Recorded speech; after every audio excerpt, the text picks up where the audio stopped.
The Stanley Cup playoffs are set. Playoffs start on Saturday with two matchups in the Western Conference first round. You look at the odds to win it all. It's the Hurricanes that are on top at plus 650. Right behind them, though, that Avs team at plus 700. And then you have your defending champs, the Panthers, at plus 750. We're welcoming in our hockey analyst, Alan May. Alan, we want your predictions for this first round. I've been also dissecting your bracket, so we got that to go through as well. The Blues clinching a playoff spot after that late season surge. Jim Montgomery leading this team to face the NHL best Jets. Do they have a chance? They actually do have a chance, and they'll need every bounce to go their way in this series. He is one of the best coaches, if not the best in the National Hockey League. His winning percentage, his win record is out of this world, and he can take a great defense and create offense out of it. So this will be a tough series. This is one of those series that, you know, I still haven't ruled them out because they just have so much fight in them, and I like the grittiness of the team that they have. Sometimes you need a little grit at this point of the season. So if your Eastern Conference best, the Capitals facing off against the Canadiens in the playoffs for the first time since 2010. What do you expect from this one? Well, not what happened in 2010 when the Caps lost in 7. They had won the with 121 points, their single best season ever. This year has been a great year for the Washington Capitals. They clinched playoffs basically in game 60. They've had nothing to play for the last 22 or so games. And, you know, they won the division, I don't know how many games ago, but they won the division over Carolina, who everyone had picked to win the Stanley Cup with Jersey and the New York Rangers. So I think it's going to be short work by the Washington Capitals, even though they'll have some injuries going into the first round. They're just a very big hockey team that now that they have something to play for, they turn it on. And the smaller Montreal Canadiens, which are a little short without the puck, don't do a whole lot to take away the middle of the ice. And so I just think the Capitals have a huge advantage in this series. In the Ovechkin era, though, they have 5 straight first-round exits. So you're saying that things are going to be different this year. All right, moving on. We're getting ready for the Battle of Ontario for the first time in 21 years. We're used to seeing the Leafs bounce and then first round. You have Toronto go into the conference final for the first time in over 20 years. Walk us through this one. Well, I just think that the team that they finally assembled in Toronto, instead of all these little pretty hockey players, they've got these big and gritty type players that play physical. They can take away the middle of the ice. They remind me a lot of the 2019 St. Louis Blues, where they dominated the middle of the ice and they negated offense. Ottawa is one of the fastest, prettiest hockey teams that's in the playoffs. And even, you know, this year in the National Hockey League, they were great to watch. But if you play pretty in the playoffs, you usually end up on a bar stool at a beach somewhere watching, you know, the semifinals and the finals. I just think Toronto has the right, you know, they got the big 4 guys that create offense, but now they've got all these other gritty players on the wings and their 6 defensemen. I really like the unit as far as it comes to stopping goals, goal stopping. And Alex Stolarz, their goaltender that will start the series, has had another very good season. All right, my eyes just automatically, being in South Florida, we're around a lot of Panthers fans. You go to the defending champs, the Battle of Florida, really taking place for the 4th time in 5 seasons.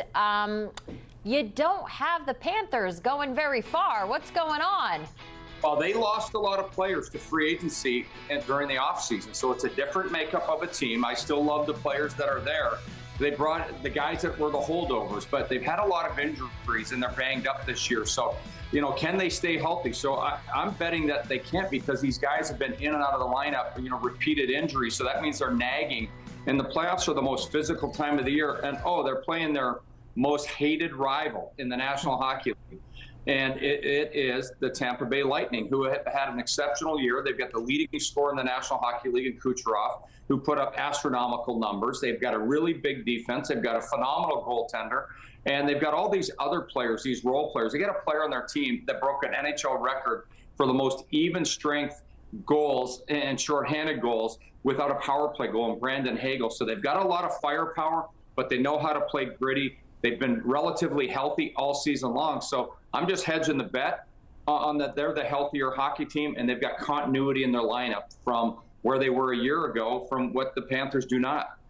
We're moving to the West now. You don't have Connor McDavid going back to the Cup final. You have the Oilers getting eliminated in round 1 by the Kings. Explain yourself.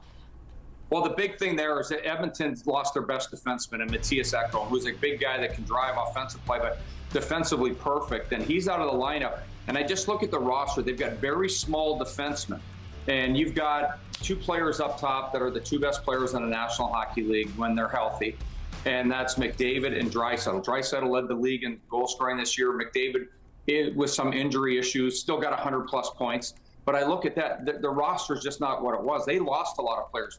Two of their best young players, or their two best young players, now play for the St. Louis Blues and had incredible seasons, and Dylan Holloway and Broberg.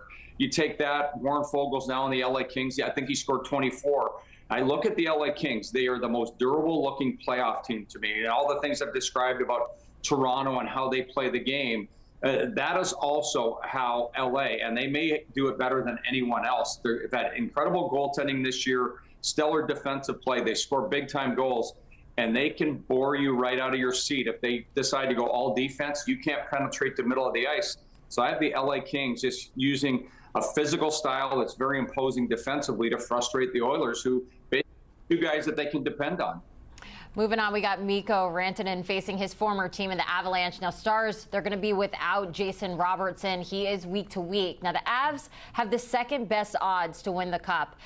You don't see them getting past Dallas, though. This one is the toughest series for me to handicap. I still believe that Colorado is so top-heavy in their players that you can wear them down. And they've got a couple of players that try to skate through you every time. But if you check the puck versus trying to annihilate them physically, I look at the roster of the Dallas Stars. Even with Miro Heiskanen out of the lineup, they just got Tyler Seguin back in the lineup. He's a very good player in the playoffs, a great player in the playoffs. And then Rantanen playing against his former team. I just like the overall concept of their team, how they've just formulated a style of play that it's an all-around style. If they want to play defense, they can do that. It would be a lot easier to make a pick here if Miro Heiskanen was in the lineup and Ottinger was playing a little bit better. But I just think that there's not as many threats on the Avalanche as there are in the Stars. Makes sense. We're going to talk about the Wild now seeking their first series win since 2015, facing the Golden Knights. What do you expect from this matchup? Golden Knights in 4, and I just look at the team that Vegas has assembled. They know how to play any style of hockey, but most importantly, they stay out of the penalty box. They're the least penalized team in the National Hockey League. They may have broken a record for fewest amount of minor penalties in a season, but they're positionally sound. They've got offense on all their lines. They've got great physical depth. I just look at, they've got a pedigree. They just won a few years ago, but they understand how to play the game. Relatively healthy right now. They've got a lot of guys that have been sniping. So I just think they're going to be way too much for the Minnesota Wild to be able to get involved in this series. Okay, so then we have the Devils and the Hurricanes both limping into the first round. The Devils, they've lost 4 of their last 5. The Hurricanes lost 7 of 8. Which team can snap out of it first? To me, it's going to be the Hurricanes, and they sat out 7 players each of the last 2 games, 7 regulars that are really good players. So their limp was a little bit self-created, and they were resting guys as they went on. I just think their forecheck's going to be too formidable for New Jersey to handle. And, they did get Dougie Hamilton back in New Jersey, and that's going to help a lot, but they're without their top dog in Jack Hughes, and that's a huge blow to their team. Nico Hischier is still a very good player, but I believe the Hurricanes are just going to outwork them. They're going to drive them crazy. They're going to pummel them into submission on the forecheck. And no matter who's in net for the Devils, I think the Hurricanes are going to find ways to score 4 game-winning goals sooner than later. They haven't lost a first-round series since 2020. Alan May getting us ready for some NHL playoffs. You're watching CBS Sports HQ. The Stanley Cup playoffs are set. They start on Saturday with 2 matchups in the Western Conference first round. We've got game 1 between the Jets and the Blues at 6 Eastern. That's followed by a series opener with the Dallas Stars and the Avs. Edmonton, they're going to try to make another deep run as they open up their playoffs against the Kings. As for the defending champion Florida Panthers, they get the Battle of Florida in the first round against the Bolts. All right, so let's welcome in our hockey analyst, Alan May. And Alan, we want to go through your predictions, how you see it all playing out. So let's pull up your bracket, see how you have things shaking out. We're going to start over on the East. And Alan, when I saw this, my eyes, of course, went to the Cats because you have them getting bounced by Tampa Bay, even though like Tkachuk, Barkey, Ekblad is back. Paul Maurice is saying that everyone should be good to go for game 1. But why don't you see Florida getting past the Bolts? Well, there's a couple of reasons. And, first we've got to see how healthy everyone is that's coming back. And I do believe that the players were legitimately injured that were out. But see them to be maybe fragile. And then the fact that they changed out and had to change out so many of their players. And to me, and then you go to Tampa, who just has a little bit of everything this year, and they've got a lot of help.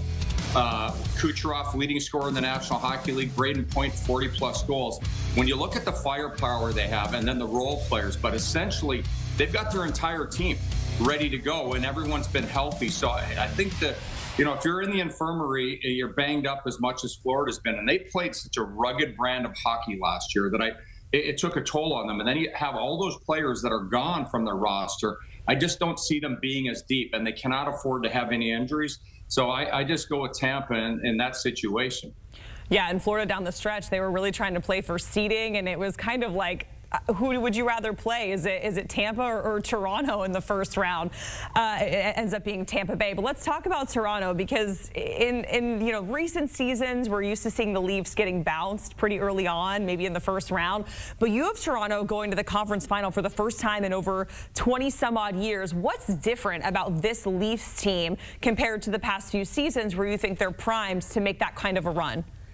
They've got a lot of grit like the Florida Panthers had last year, like Tampa had prior to that. And I just think that the defense that they've assembled is very big. A lot of people in hockey talk about having trees for defensemen versus shrubs, and they've got a lot of trees on their team. And they can play very physical. We know about Marner and Matthews and Nylander, the offense that they can bring. But I just think that the other players, their role players, are so physical and guys that can take away the middle of the ice. And then you combine that with Craig Berube as their coach and the style of play that he took that St. Louis team that had no business winning the Stanley Cup, and it almost felt too easy at times when they won the Cup. So I feel there's a lot of similarities Toronto to that St. Louis team right now.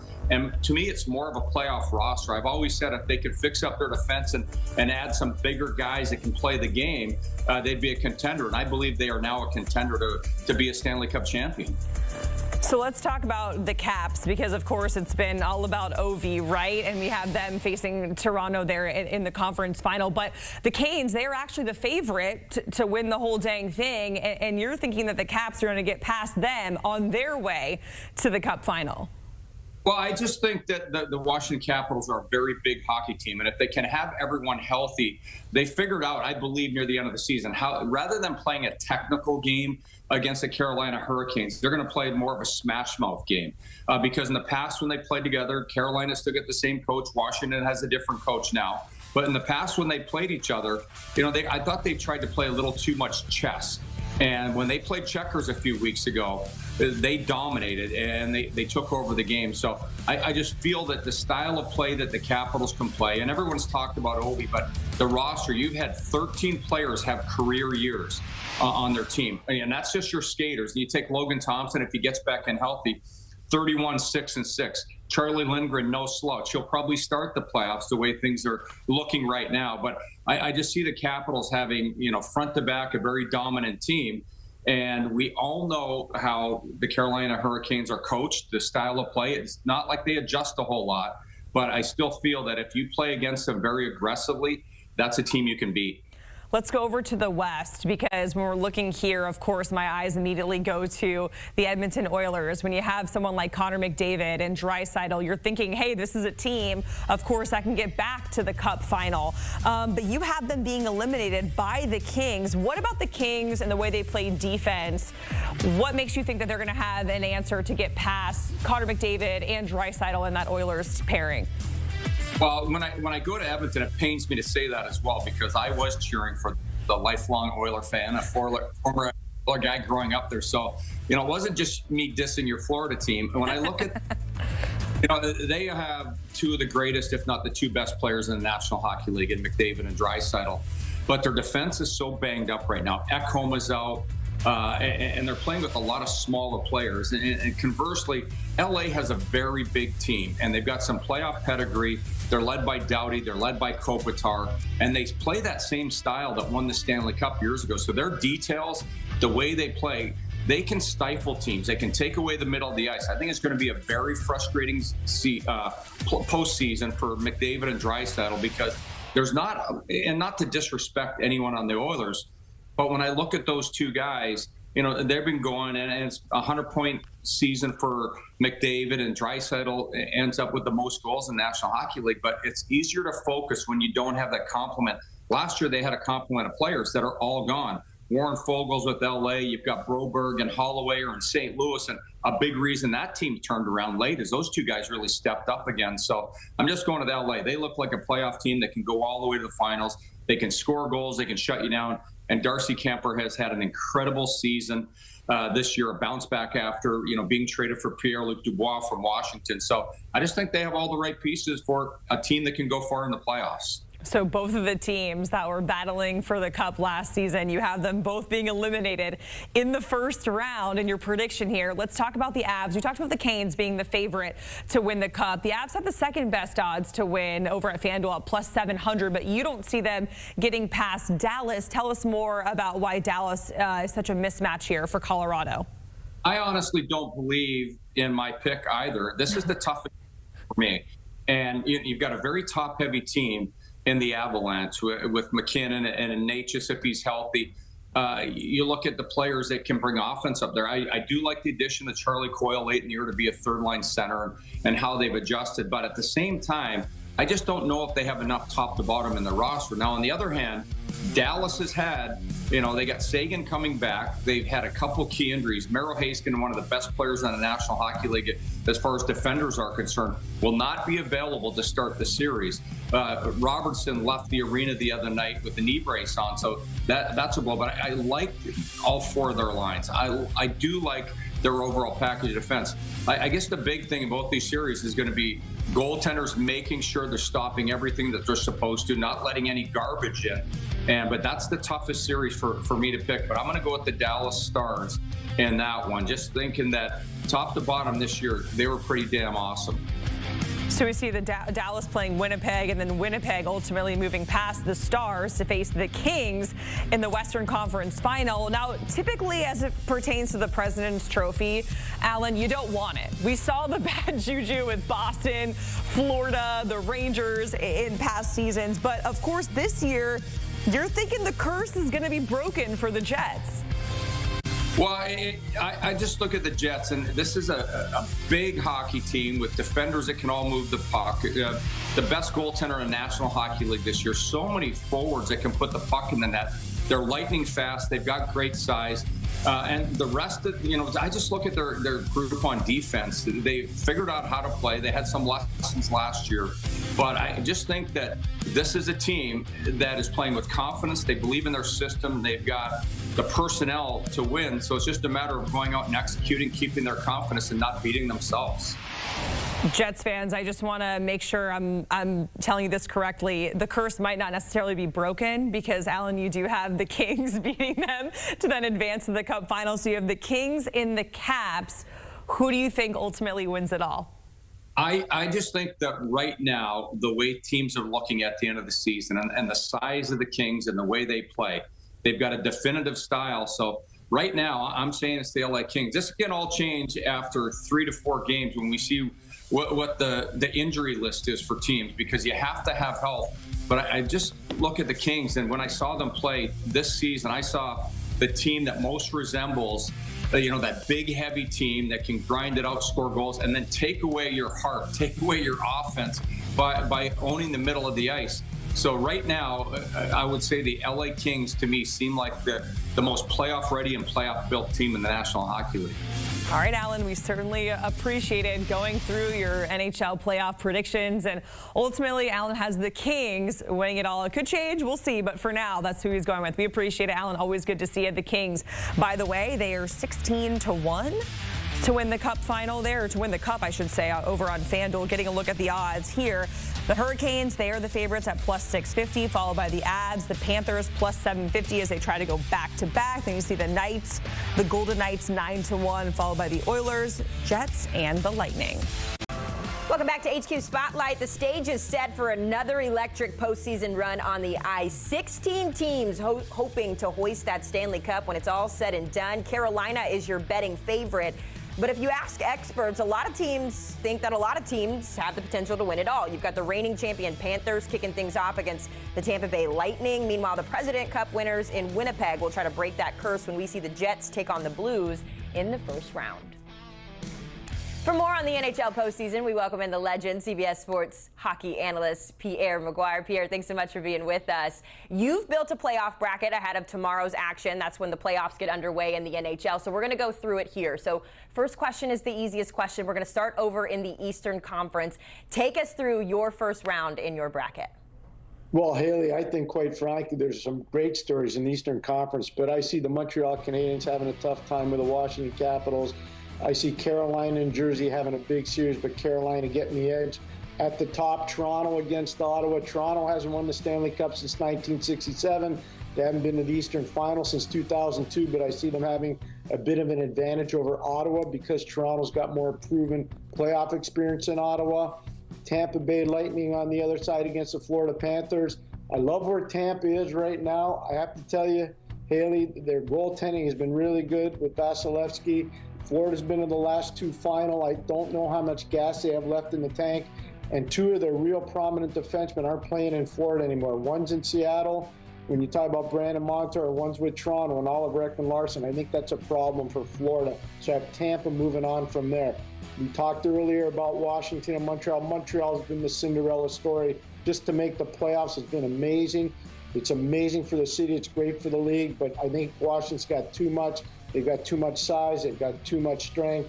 And I think they've got too much depth on defense for Montreal. And then the final one, Carolina and Jersey. I think it's going to be a tight series. If Jersey didn't have an injury earlier in the year to Jack Hughes, I think it would be a different kind of a series.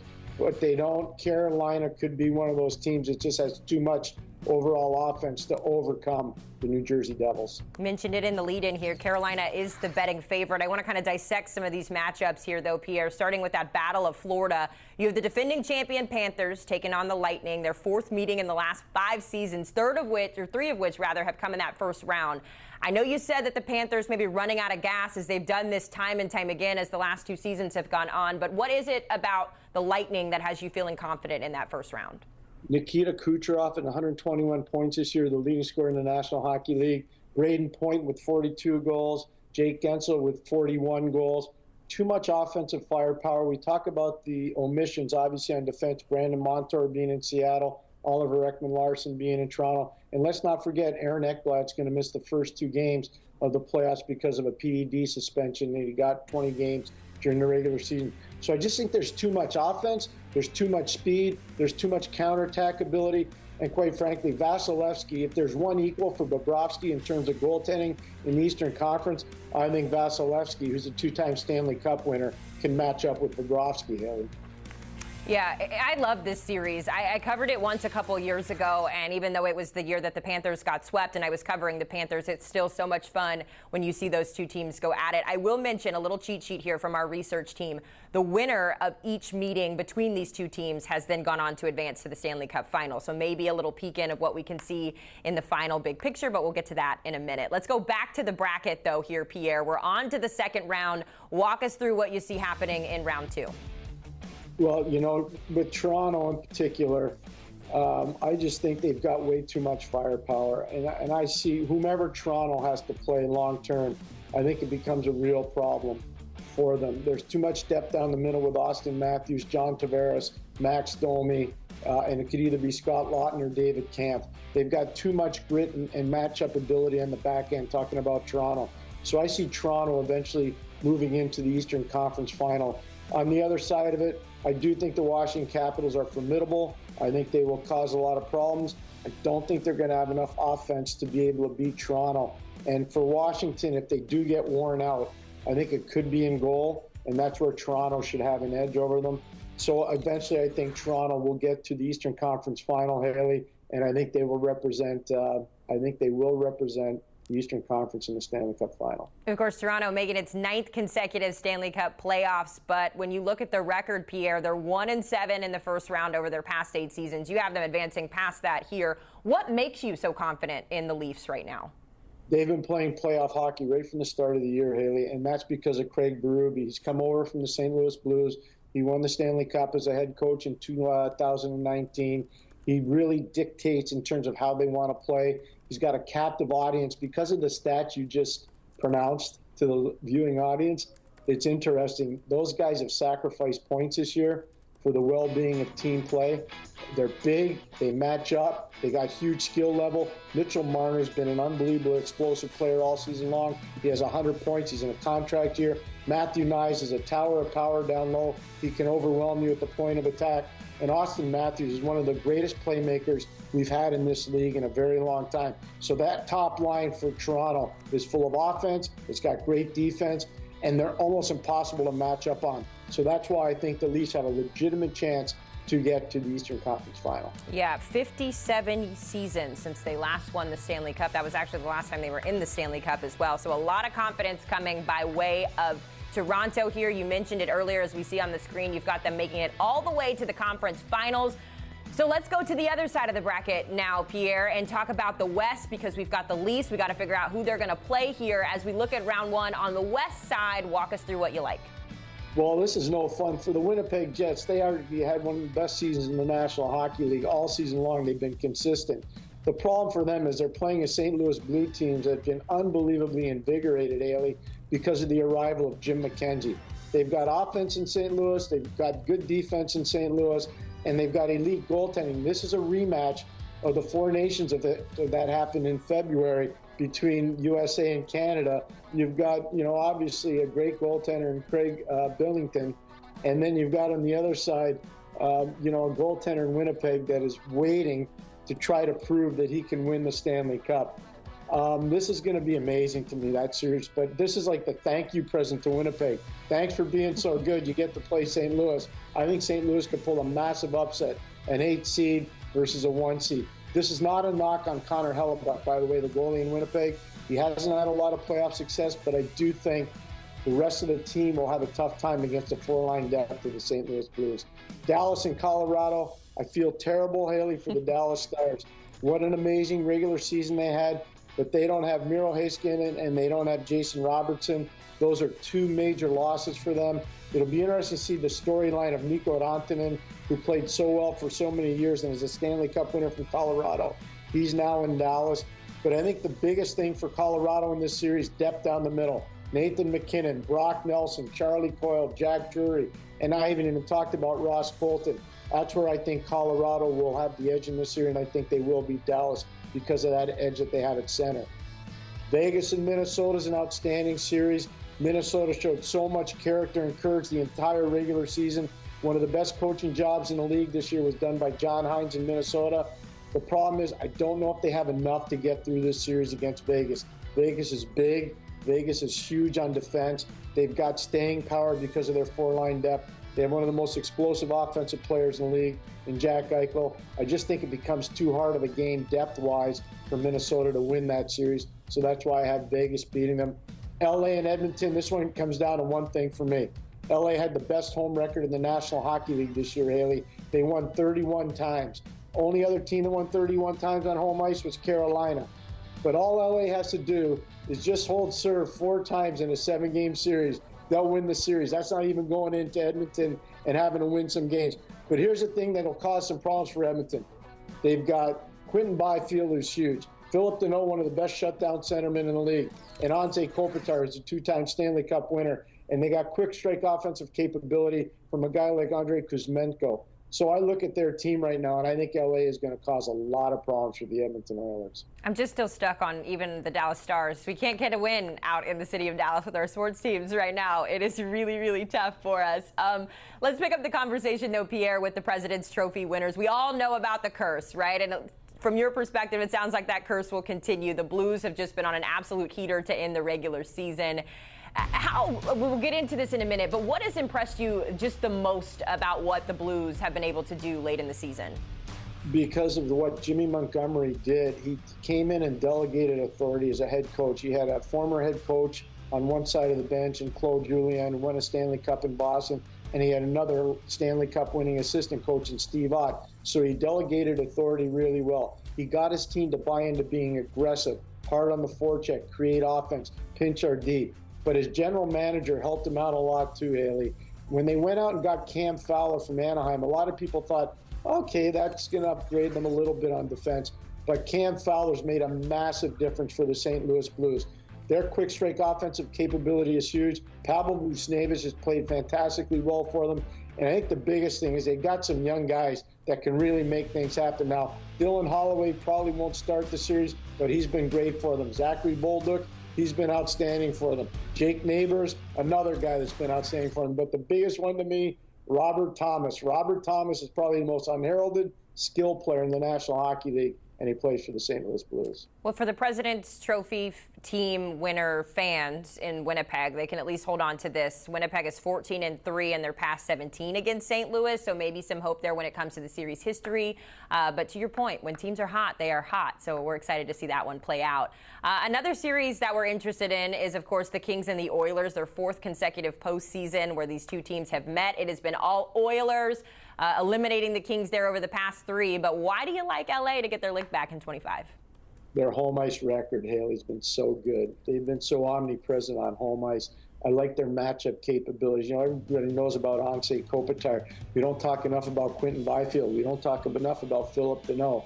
They've got some guys that can really light you up offensively. Adrian Kempe can match a lot of the offense that Edmonton has. The one thing I'd say with respect to Edmonton, you got to give them a lot of credit. Leon Draisaitl scored more goals than anybody else in the NHL this year with 52. But I just think LA is going to cause problems for Stuart Skinner in goal. They're going to cause problems because there's no Matthias Ekholm on defense. So they're going to ground and pound Edmonton. And I think that becomes a big problem for the Edmonton Oilers over the course of a 6 or 7 game series. So before we move on in the bracket, I do want to mention, Pierre, in your bracket, you have both teams that made it to the Cup final last year out in the first round. Yeah. All right, we got a new champion to crown, and with that, let's go to the next portion of the bracket in the West. You have the Kings making it all the way to the conference finals. Pierre, take it away. Well, I'm getting there against the Colorado Avalanche. I don't think they're going to have enough to beat Colorado, and part of that is because the Nathan MacKinnon factor is huge. The Devon Toews factor is huge for Colorado. And the Cale Makar factor is gigantic. What they were able to do as a management team led by Joe Sakic there, by going out and adding Charlie Coyle as a third-line centerman, by going out and adding Brock Nelson as a second-line centerman, by adding Jack Drury as a fourth center iceman. They've got speed, they've got talent, they've got grit, and they've got face-off ability. And then you put in the sneaky Marty Necas, who came over in the Rantanen trade from Carolina. This is a tremendously well-balanced Colorado team. They know how to win. And the biggest thing to me, Haley, I got to tell you, I've been around their team a lot in big playoff games. I'm not sure I've seen a more intense guy, and I was fortunate enough to be part of 2 Stanley Cup winning teams in Pittsburgh. I'm not sure I've ever seen a guy more intense than Nathan MacKinnon when it comes to big games. He is a superstar player, but he's also a superstar leader. I feel like all hockey players are intense, so if you're pointing out one that's more intense than the other, we got to keep our eye on him.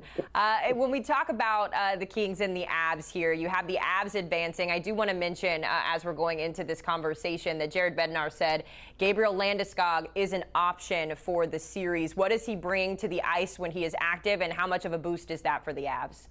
Huge pedigree, and thank you so much for bringing that up, Haley. Huge pedigree, big size. Gigantic leadership capability. I've known him since he's been a 16-year-old kid, and he was not in those days. Swedish players didn't come over and play in the Ontario Hockey League. He was a kid from Sweden who came over and played for the Kitchener Rangers and had a really distinguished junior career. I've watched him play representing Sweden in the World Junior, and I can't say enough good things about him as a person. Can't say enough good things about him as a player, and he's a guy that's won the Stanley Cup, so he knows what it takes to win. You can't find a better human being in the National Hockey League. I don't think there's one player in the league that's voting against this guy. They care so much about him as a person.